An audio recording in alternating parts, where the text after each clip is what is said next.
Pages 79 to 83 from Susan Cousin's book called Overcoming Everyday Racism: Impact of Racism on Children in School Environments. Developmental Concerns.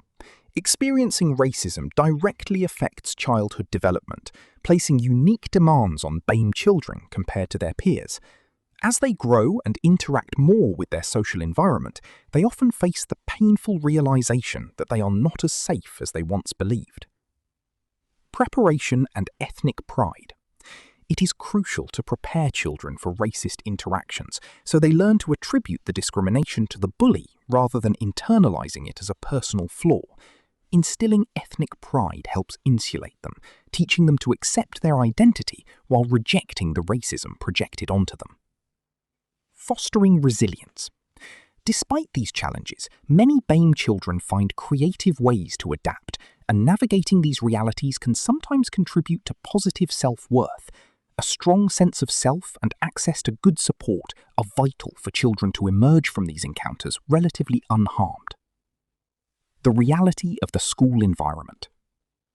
Discovering that one belongs to an excluded and less powerful group facing social barriers is a painful and complex experience.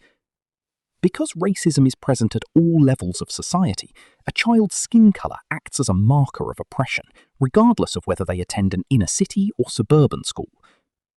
This realisation can build anger and resentment, making it vital for children to develop positive racial identification and a sense of acceptance within their schools. Within these school settings, BAME children might face negative outgrouping behaviours from teachers and peers, which can manifest as being ostracised, scapegoated, marginalised, or even receiving patronising special privileges. Oppositional identity and coping. According to Diller, 2007, BAME children may develop an oppositional identity by rejecting behaviours and characteristics associated with the white majority. This oppositional identity serves two primary protective functions. It shields the child's identity from the psychological assault of racism, and it creates distance from the dominant group.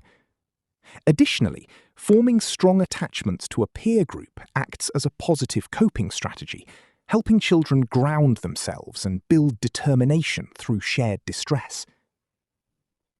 Creative resilience, the case of Mo. The text illustrates these concepts through Mo, a 13-year-old experiencing race-based microaggressions.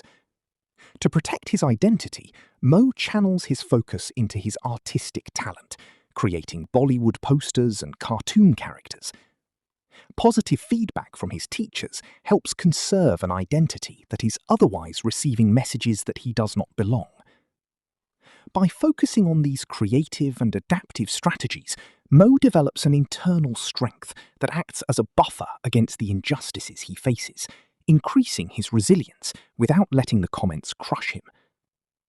However, the text cautions that adults must ensure children like Mo do not use their schoolwork purely as a defense mechanism to the point of social isolation.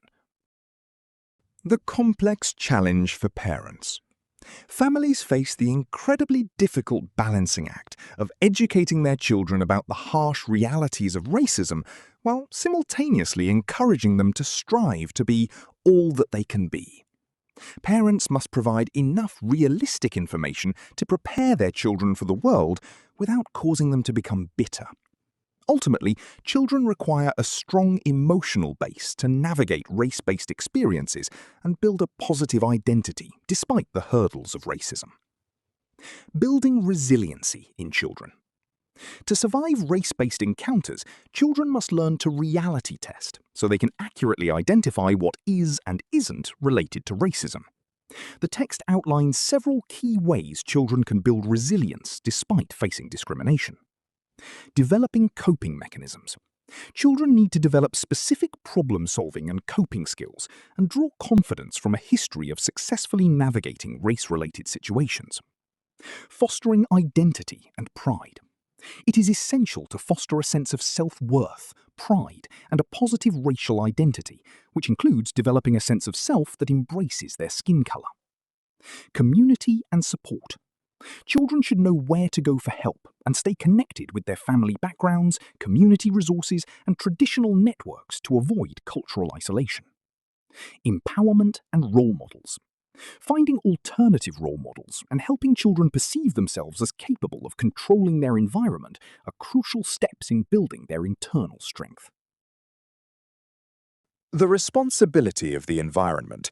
Crucially, the text emphasizes that the burden of raising the issue of race should not fall entirely on the child, as this is too much responsibility. Schools, workplaces, and communities must send clear messages that racism is completely unacceptable and harmful to all children. Because a sense of belonging is a fundamental emotional need, children require supportive, safe environments, free from social barriers, alongside trusted individuals they can turn to when difficulties arise. Identifying and dealing with racist bullying. Everyday racism in schools can manifest in numerous ways, including verbal or written threats, property damage, physical attacks, exclusion, racist jokes, racial assumptions, and cyberbullying. To navigate this, the text offers 5 practical steps for dealing with racist bullying. Acknowledge it is not your fault. Recognize that you are not the cause of the problem. Speak up. Tell someone about what you are experiencing. Document the behavior. Keep evidence of what is happening, such as maintaining a diary of events. Stay safe. Prioritize your physical safety, for example by walking home with someone rather than alone. Report it thoughtfully. Report the racism if it feels appropriate, but only after carefully considering the potential consequences, outcomes, and the overall effect on your personal well-being.